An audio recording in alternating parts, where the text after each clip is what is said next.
Ladies and gentlemen, welcome to Opinion Machine, the show where we talk about all things gaming. My name is Killjoy, and today we're going to be taking a look at my personal Metroid tier list, which, let's be honest, is probably going to get people riled up.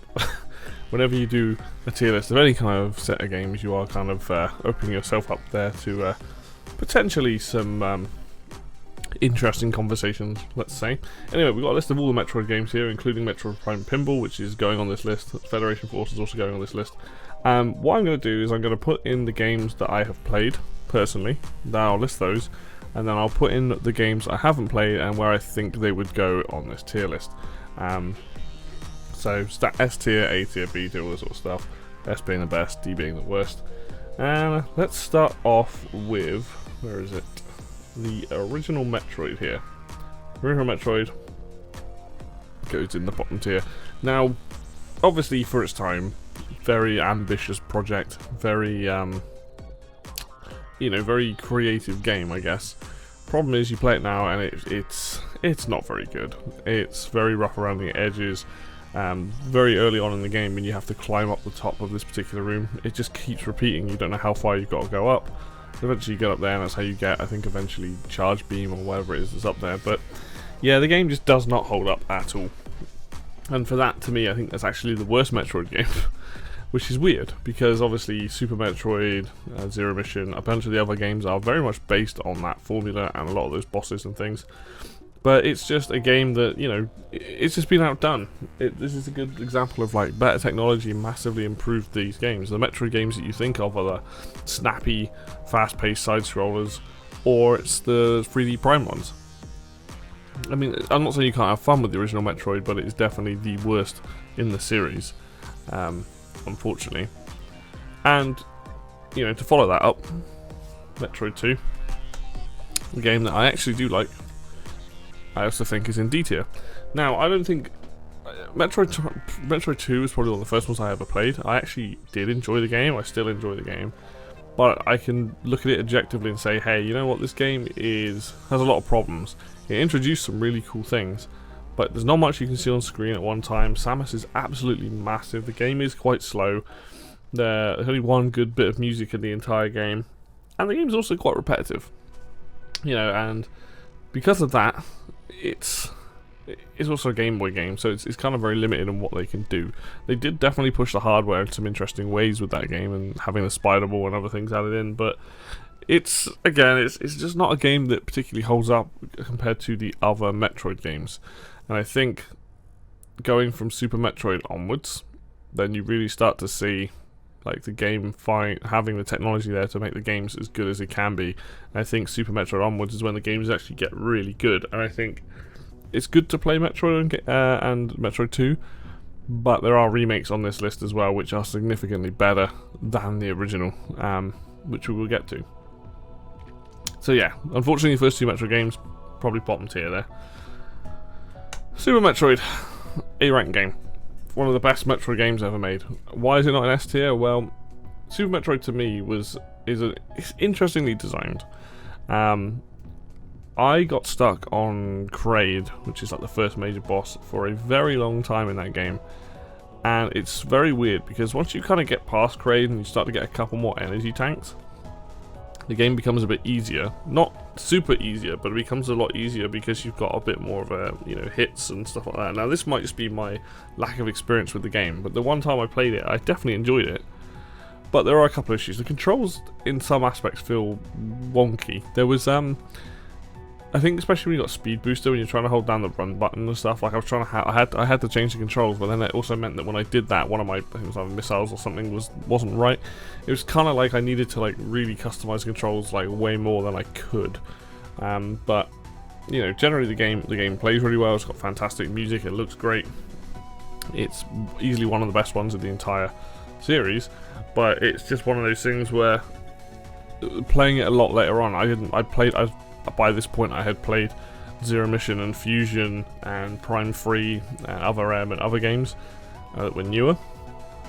So when I eventually did go back and play Super Metroid, I kind of was like, oh, the controls aren't quite what I wanted to. You're a little bit more floaty in that game, but everything else makes up for it. You know, brilliant boss fights.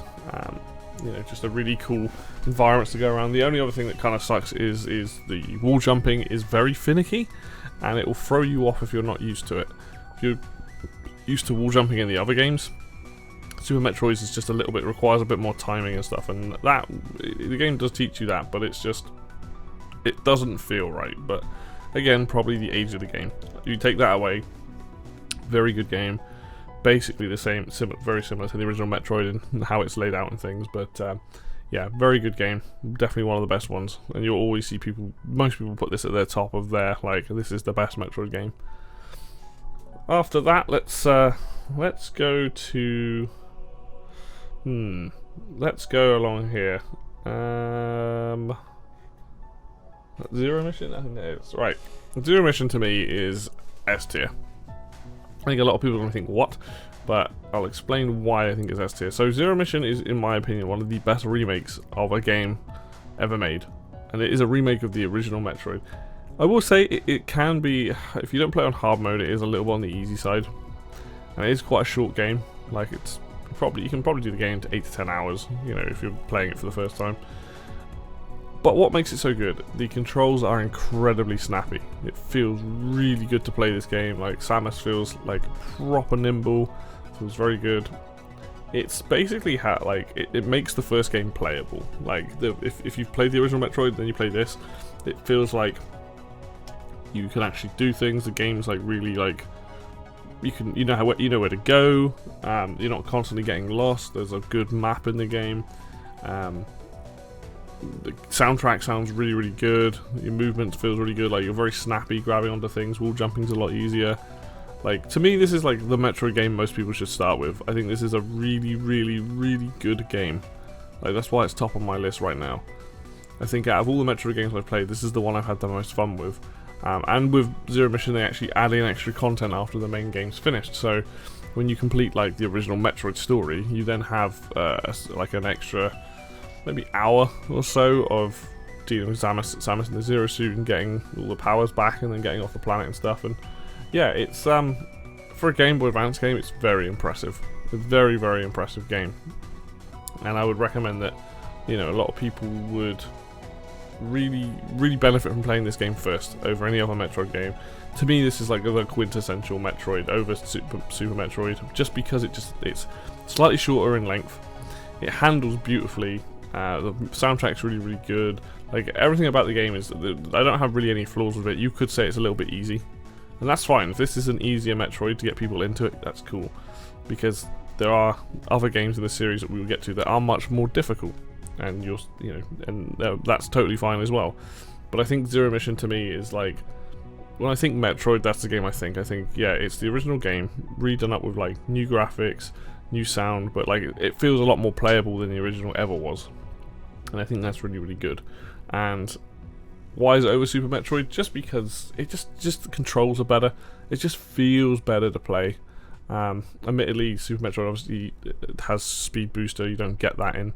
I mean, you might get it in Zero Mission. I can't remember, but I don't think you do, because I think in Super Metroid you need a button to actually run that speed, whereas Zero Mission you run at the same speed. So, but yeah, I think Zero Mission is just really, really fun. Like, watching people play the game is like, watching anyone play like a lot of the Metroid games is always fun. But Zero Mission really is the for me, they're like the best one I've ever played. It really is just like top of my list of Metroid games. All right, up next we have Fusion. How am I gonna put this?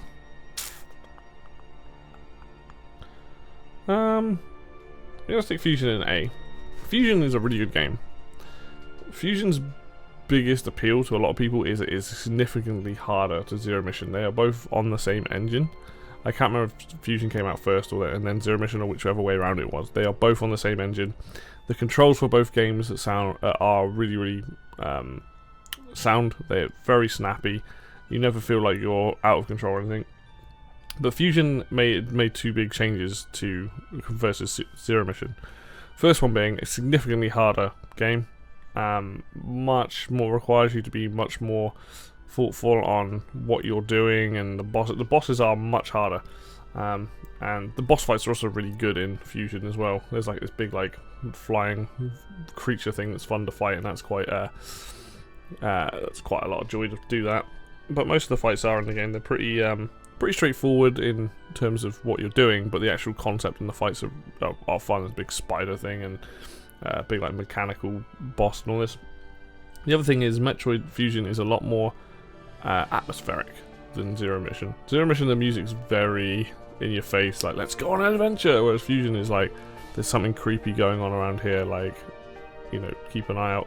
And that's what the charm of Fusion is the fact that it's much more like, not horror, but it definitely has like some elements of horror in it, a lot more atmosphere. You're dealing with basically an invincible enemy for a while that's chasing you for parts of the game, and yeah, it has a good storyline to it. It's a lot more linear than other Metroids, which, you know, again, people might not like, because it is like very much go to this area, like blah blah, you know. But I think Fusion, this is why I think Zero Mission is a good place to start.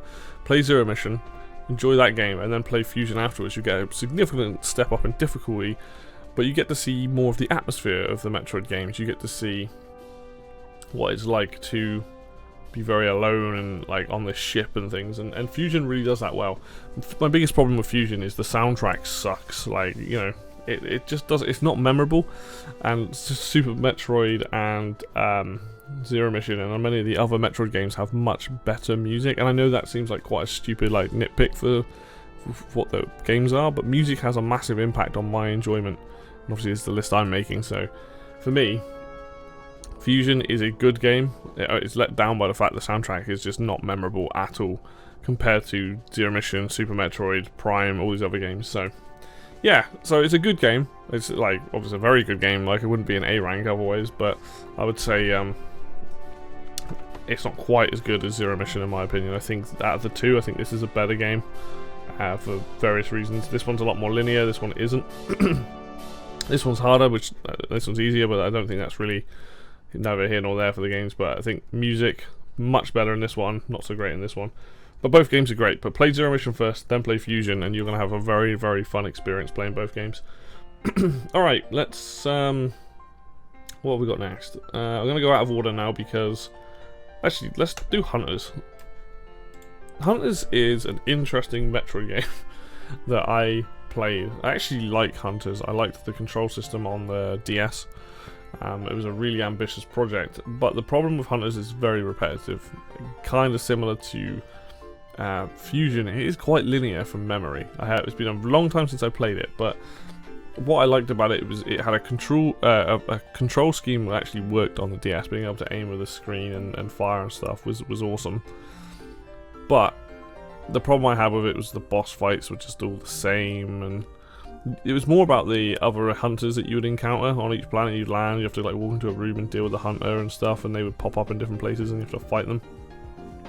And that led to a really good multiplayer. It's a really good multiplayer mode where you get to play as the other hunters, and you can even do it against bots and stuff. And because of that, like, the game actually is good. But for an actual Metroid game, from memory serves, it was decent, but it wasn't like amazing. Like, I can't remember much of the game. That's like the thing was, I got stuck and I just kind of gave up. I was like, this isn't fun. I got to a point where I just wasn't having as much fun with it. And I think that speaks to the game. Like, I think this is something I would love to go back and revisit. I need to actually buy it again. But I just don't think it has the same, like, for a Prime game, like the other Prime games that were on console I just think generally are better. I think Hunters was designed to be a much more pick up and play and linear experience. Like they did with a lot of handheld games back in the day, where you would have smaller experiences of the console versions. But it's not to say it's like an awful game or anything. It's just, it's a little bit unmemorable. It's not amazing, but it's also not really bad or anything. So, you know, if you're going to play other Metroid games, there are other ones that are just better to start with, and then this is something you might go, oh, okay, I want to dabble in that. There are some cool upgrades. The fact you get all the different guns and stuff is pretty fun, but yeah, it's less of an adventure and more of just like a standard kind of FPS, to be honest.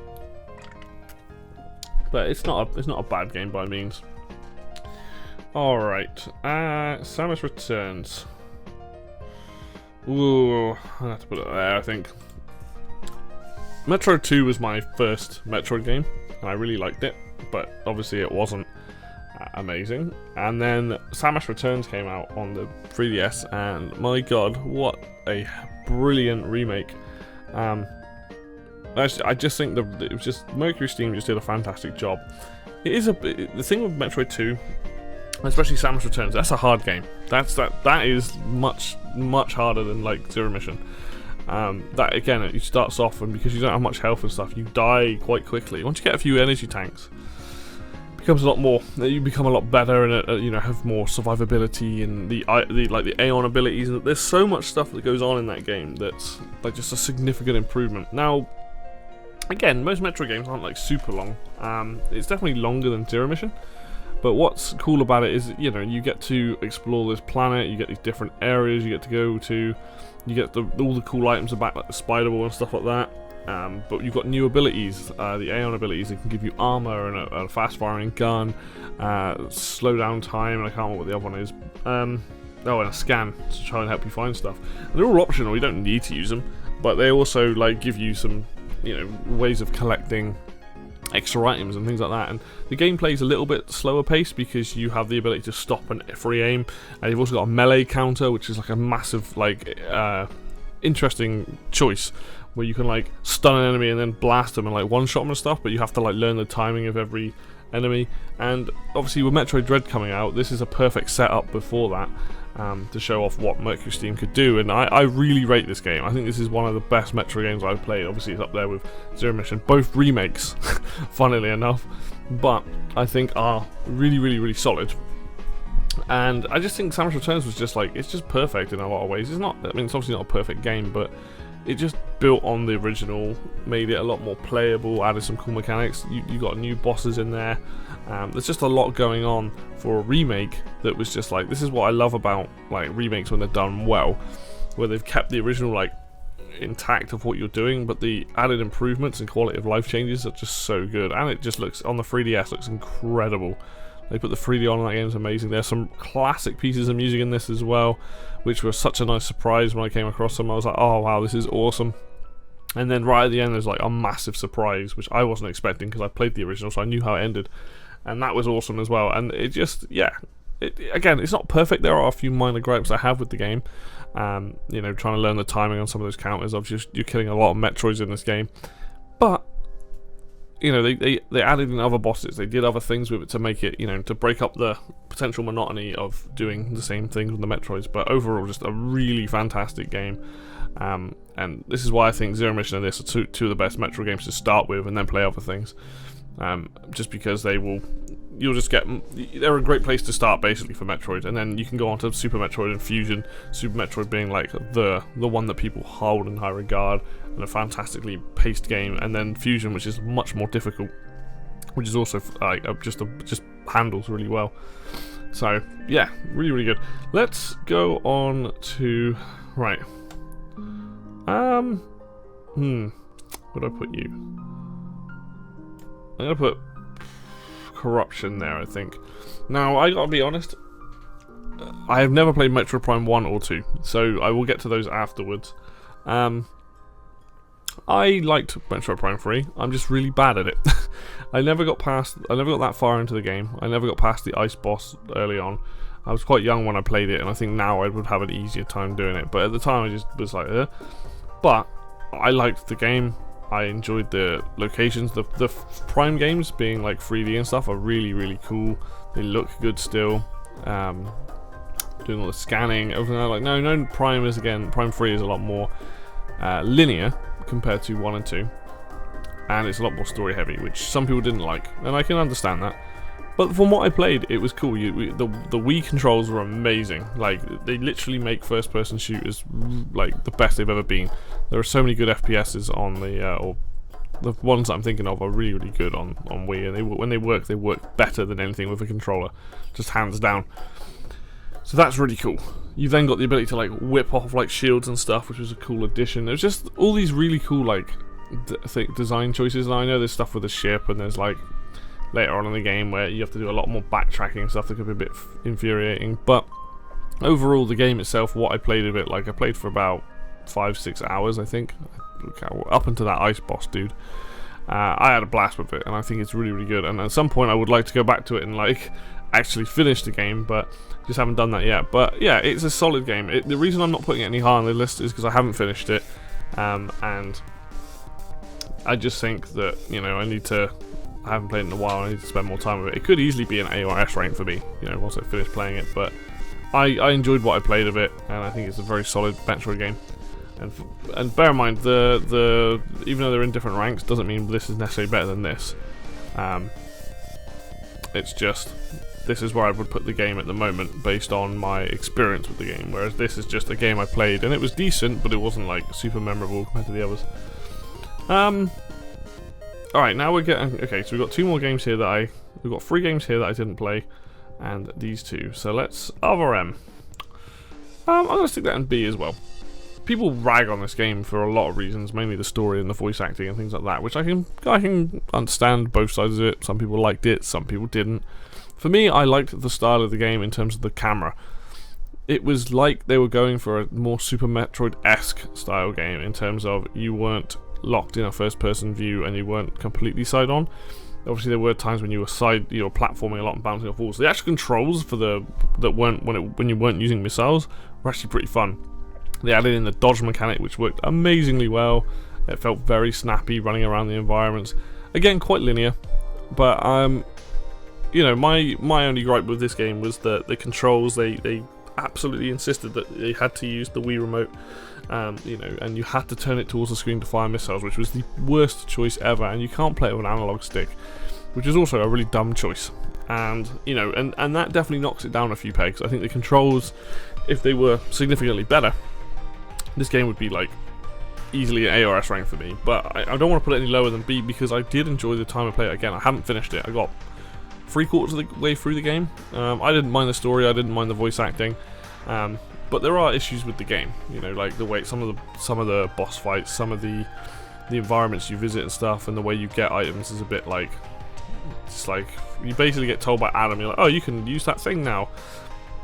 Don't know why she's taking commands from this guy. Like, it's just a bit weird, but overall, Other M is just a solid game, and it's definitely the game that I think is very divisive for a lot of people. But like the actual gameplay, I thought was really fun. Like when you're in a room and you're like dodging around enemies and blasting them and stuff, like it feels really good. So it's probably one of those 50-50 games. You're probably going to 50% of the time enjoy the experience of running around and kind of exploring versus the other things, you know, the boss fights and the fiddling around with missiles and things like that was just so stupid that, you know, that's the decision they made when they got Team Ninja to make it. So right now it sits in B rank. Alright, Prime Pinball. This is kind of a weird one. I'm going to put this in A, and that is not to say this is anything like any other Metroid games. It's just I really like the pinball games, and I thought this was a really good pinball game. It's essentially retelling the story of Metroid Prime in a pinball form. Like you pick a table, you do missions there, you fight the boss, you move on to the next one, and you basically play through the story of Metroid Prime. That's about all I can say about it. If you like pinball and you like pinball tables that have really cool missions and things, this is great. Like it does so many things right. Like, I can't really compare it to any of the other games because it's nothing like the other games. But if I had to put it in a tier list, it definitely goes in A because I had an absolute blast with this game. I think this game's fantastic. But that's because I like pinball, and the music's good. It's where a lot of the classic music comes from. It's just a great game. That's all I'm going to say on it. It's a pinball game. It's great. If you like pinball, you're going to love it. Alright, now we come to the games I haven't played. Let's start with Prime. I think Prime, without a doubt, is S tier. I think what they managed to achieve in the 3D space is incredible. The first time you land on Talon Overworld after the beginning of the game and that atmosphere and exploring the world. I straight up say, I have watched speedruns of this game, I have watched my brother play this game, I've watched a lot on this game. So like Talon and Magma Caverns and Fender on Adrift, all this stuff. The thing is, this game is just really, really, really good. It is a really good game that has you exploring this world on your own. The scanning, the different visors, the different guns, the boss fights, the music's incredible in Prime 1. Like, it just culminates in a really good game. And even though I haven't played it, and I do plan to at some point, I can respect a game that was groundbreaking and still holds up. It still looks nice now. And personally, I would watch the play the Wii version or the Metroid Prime Trilogy version, because that's the version I have, because I just think the controls just work so much better when you have that lock-on and free aim and stuff. And I just think, yeah, Prime is just is an example of a game jumping to 3D and doing it right. They took everything that you want from an original side-scrolling Metroid game and managed to make these incredible worlds out of it, and it's like, you know, that's fantastic. So to me, that's up there with the other two, the remakes. Prime 2 is a game that I don't know where to put Prime 2.